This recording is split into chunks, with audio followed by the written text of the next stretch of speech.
Another police stop. Another motorist pulled out of his car and beaten to death. When will it end? Why did it happen? And what's the answer moving forward? It's Stay in the Water. I'm your host, Dr. Claville, and today we will talk about justice for Tyre Nichols. Stay tuned.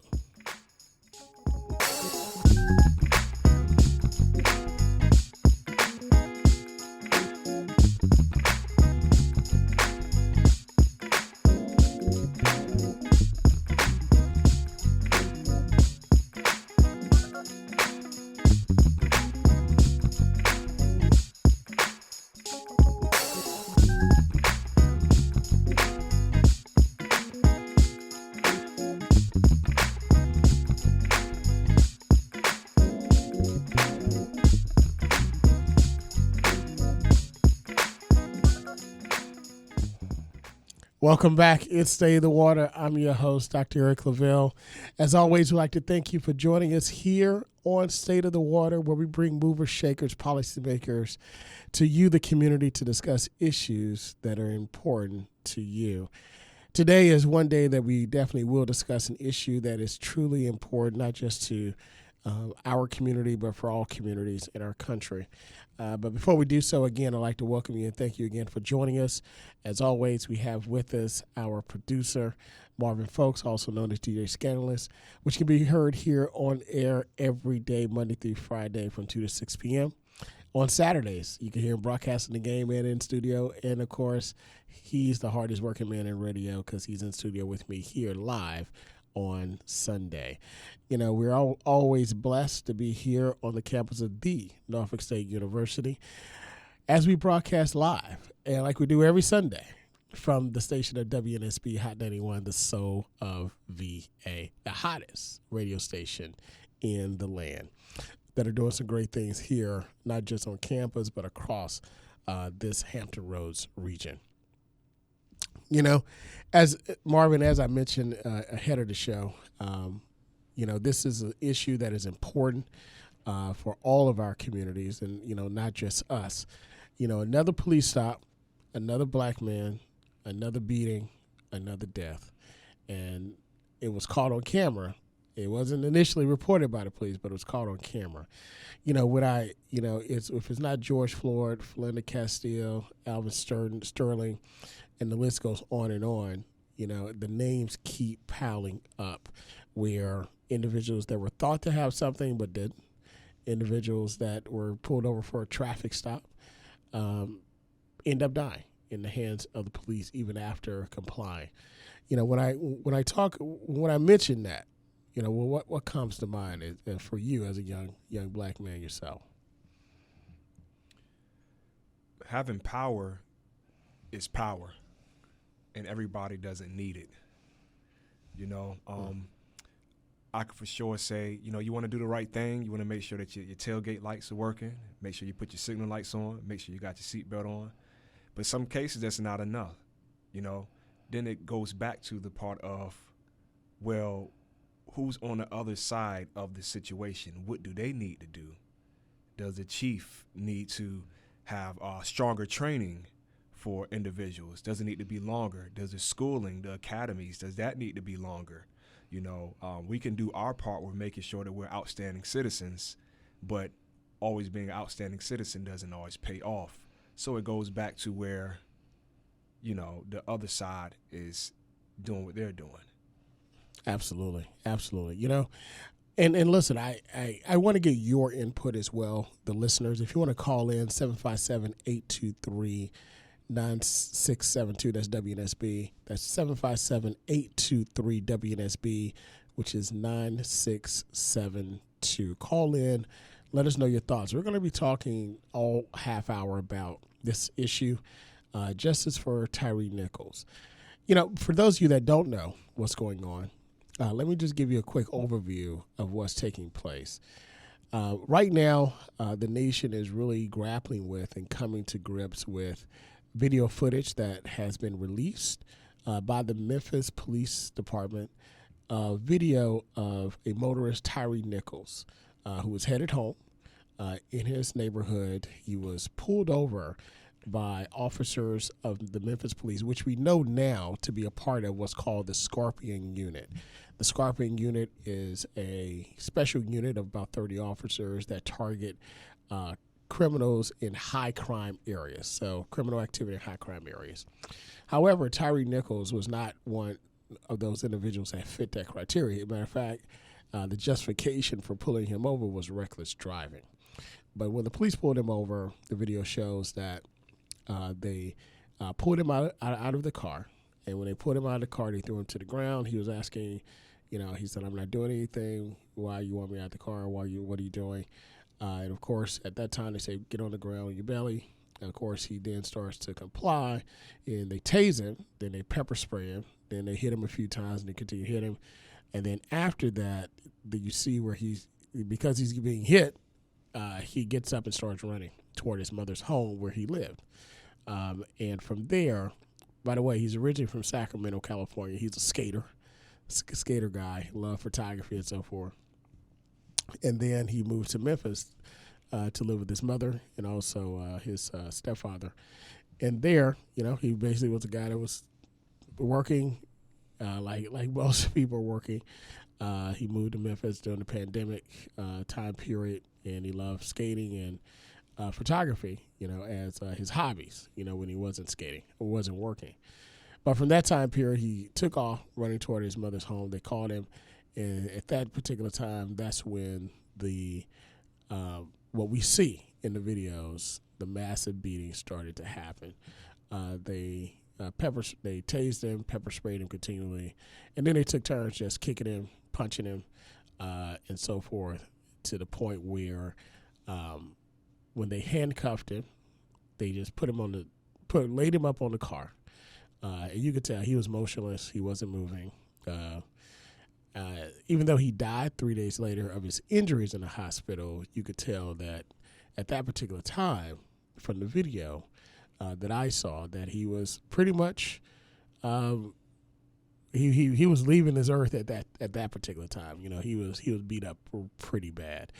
For those of you that remember Rodney King, I was alive during Rodney King. I saw the video of Rodney King, and Rodney King took 40 strikes of batons from four officers, that were basically like they were hitting a baseball, hitting home runs, 40 strikes.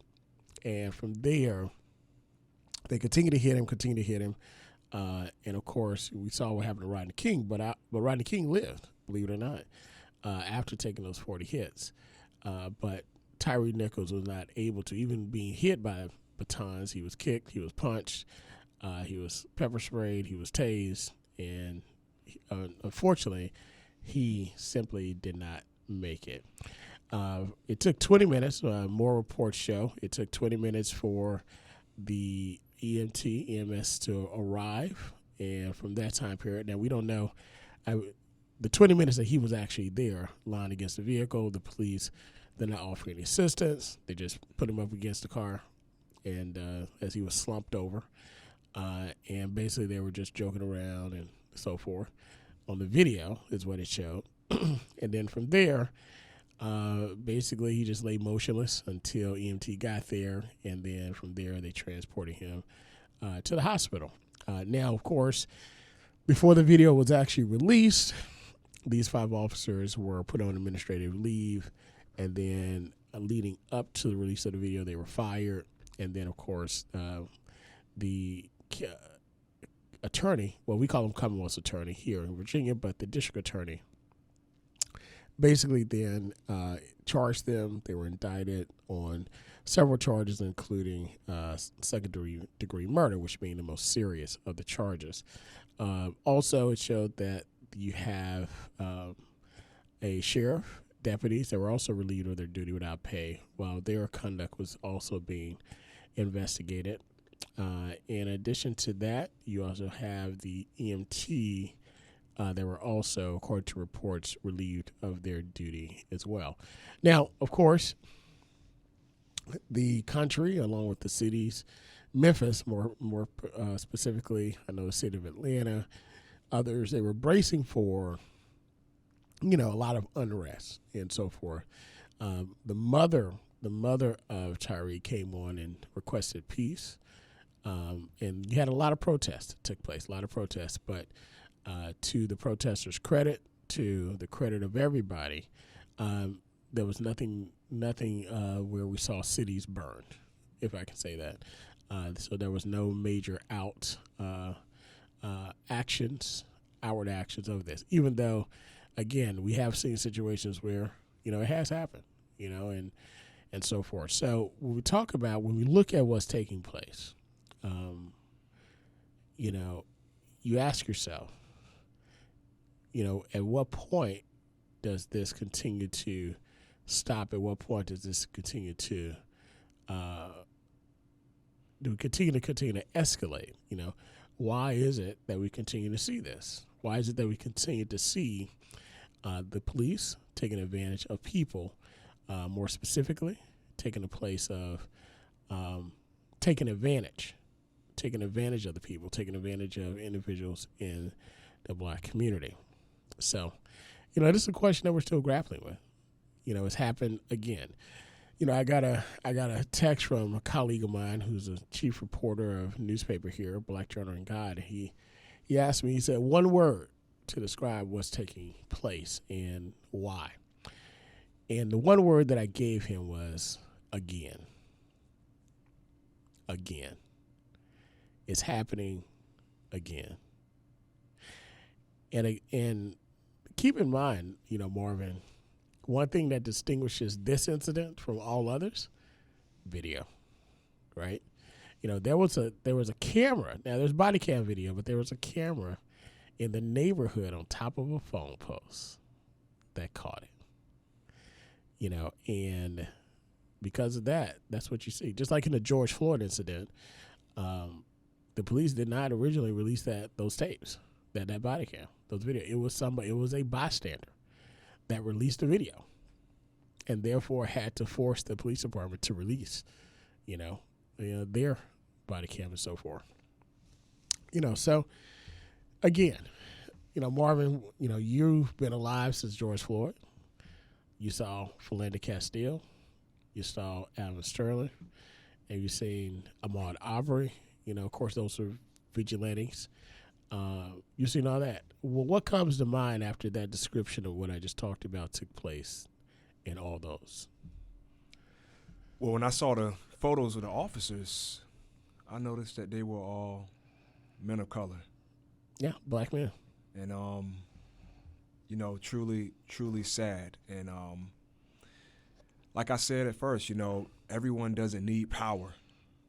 Sometimes that they can't handle such high responsibility, and you're here to protect and serve, and you're thinking of, okay, well, this is my own. He looks like me. He's supposed to be more of a community police, talk to me first, see what's going on, right? So now it sheds light on, hey, who can I trust, right? It makes it that much scarier when you think about, man, it doesn't matter who's in it, who's in the uniform. Mm-hmm. If they're not trained properly, if they're having a bad day, if they just feel like abusing the power, you could be a victim of that, and that's a conversation that needs to keep on being had. I mean, obviously we're having it now. We've been having it for quite some time, but I think it kind of goes away. But these are the people that we deal with every day, that are supposed to protect and serve. So you're going to have to, not only have this conversation when something happens, but this conversation needs to keep on going, because there's always new inductees into the academy and graduating, and they need to understand the severity of their job and how it affects not just one person, but the entire community. I mean, you think of someone that, leaves this earth, and of course it affects their mother and their father, whoever their family members, but when you have a situation like this affects the city, the state, the nation. Now it's an uproar, and I believe his mother asked for people to not tear up this city or whatnot. Don't get that upset about it. It's another way to have justice served, and so you have to think about all those that it affects. Now it's millions, and thanks to social media, I mean, It's endless. This is Stay the Water. I'm your host, Dr. Eric Claville. Today we're talking about justice for Tyre Nichols, the unfortunate police stop and beating and killing of another pedestrian, another citizen going home, simply trying to make it to the house. And again, being pulled over, the justification for it was reckless driving. But of course, we see again another situation where what they thought happened didn't happen. You know, the officer that shot and killed Philando Castile said that he thought he had a gun, but of course he did not. Of course, they thought Ahmaud Arbery was stealing or something of that nature and did not have it. Again. You know, I have a comment that's coming through that says it affects young black men, you know, and their perceptions of police and the community. And that is correct. It does affect young black men, their perceptions of how, you know, they see the police. You know, Marvin, you mentioned that police officers are here to protect and serve. That's right. Now, the question has always been to protect and serve who? You know, and, you know, when you mentioned, you know, the police officers being all black, that's one thing I want to talk about next. So, you know, when my colleague asked me, well, give me one word to describe what took place, Tyre Nichols, and why, one word I gave was again. And my why was, it's the system. It's the system. Matter of fact, I want to quote something from Van Jones. How you feel, my friend? You just stepped into place from Black Brand. Good to see you. You know, I want to discuss something from Van Jones. Van Jones said, cops of all colors, including black police officers, internalize those messages and sometimes act on them. In fact, in black neighborhoods, the phenomenon of brutal black cops singling out young black men for abuse is nothing new. Back in 1989, the rap group NWA highlighted the problem in the classic hip-hop anthem in which Ice Cube rapped. And some of y'all, like myself, may remember this. Ice Cube said, but don't let it be a black and white cop, because they'll all slam you down to the street top. Black police showing out for the white cop. Talk about power, right? That's right. James Baldwin, for those of you who are the intellectuals, he said, now this was back in the 60s. James Baldwin said, black policemen were another matter. We used to say, if you just must call a policeman, for we hardly ever did, for God's sake, try to make sure it's a white one. A black policeman could completely demolish you. He knew far more about you than a white policeman, and you were without defenses. Before his black brother in uniform, whose entire reason for breathing seemed to be his hope to offer proof that, though he was black, he was not black like you. You know, when you talk about what's happening, you know, those two statements, those two statements that were given by, you know, some of our great poets of our time, great intellectuals of our time, both Ice Cube, NWA, and also James Baldwin. They were different time periods, talk about the 60s and the 80s, right?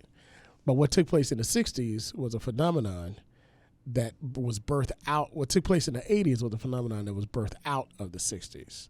You know, after the civil rights movement, the classical civil rights movement, and then the destruction of our neighborhoods by the importation of drugs and more specifically crack cocaine, heroin into our community to tear down. Now you have the over-policing of communities. And over-policing of communities, you now have more policemen on force that are of color, but now the system, as I said to my colleague, what's that one word I would use to describe this? It's again.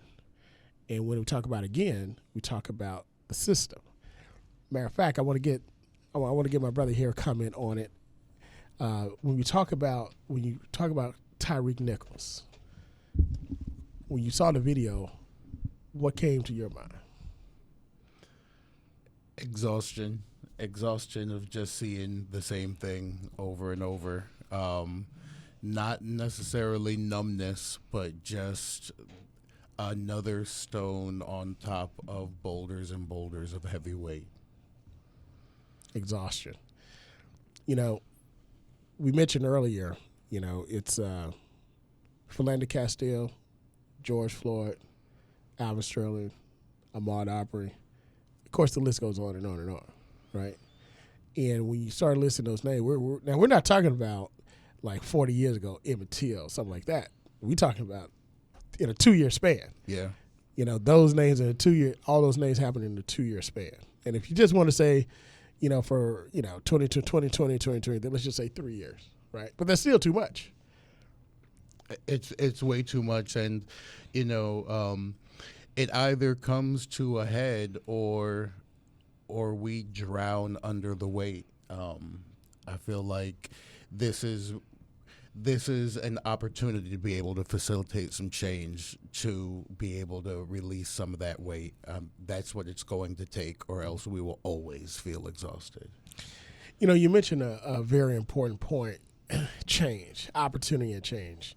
We thought we had opportunity with George Floyd, right, for change. And we saw a lot of movement, with that. We're still kind of benefiting from the acknowledgement of greater society that, maybe black people are victim of over-policing, right? Maybe you're right. Maybe. So we're still benefiting from, that realization. Now, unfortunately, a man had to lose his life in a horrific way, in a demeaning and dehumanizing way for that to happen. But people are saying, with the Philando Castile, not so much. They say, well, maybe he could have had a gun and pulled it while his daughter's in the back seat and the car seat and his fiance on the right-hand side and risk his job at the school system. Maybe, he could, right? Right? So, we start looking at all these scenarios of justification, but now opportunity. So you talk about opportunity, my question is, what opportunity is out there? I mean, what else is there to do? When I say opportunity, I'm talking about how when these tragic events unfold, it is unfortunate. However, it does get the community more engaged. So with that higher level of engagement, you have an opportunity to be able to reach more people and try to affect the change that can avoid the tension that we feel in general. And that's going to be bringing us together as a community. That's going to be changes in health and obviously changes in economy, financial changes, making sure we close that wealth gap, close the opportunity gap, close the ownership gap. That will lead to a community where hopefully we feel less tension. The other part of it, you mentioned engagement, and that's true. We want to be engaged. We want to make sure that, what we see in our community, we're saying, hey, we want to be a part of the solution. We want to be a part of the solution and not, quote unquote, a part of the problem. Now, keep in mind that this unit that we discussed earlier, that these now 5 indicted police officers are a part of, was the Scorpion unit, and it's for high crime. And there are people that in our community that commit crime, and those individuals need to be held accountable as well. But we do have my good friend who is the chief reporter of the New Journal and Guide here in Hampton Roads, Leonard Colvin, on air. Leonard, good to have you. How you doing this morning? Well, my brother, listen, we trying to make it through, right? Yeah, I know. And I reached out to you, and I wanted one of your one-word astute responses. But of course, you're not a one-word person. But this has set us back a whole lot so far as police and community relations, especially as it refers to African American police, whom we thought was a form of protection. Mm-hmm. We assumed that they had some understanding of the cultural animosity and tensions between the black community and the people who are supposed to be paid to serve and protect us. But that has been destroyed too, from my point of view.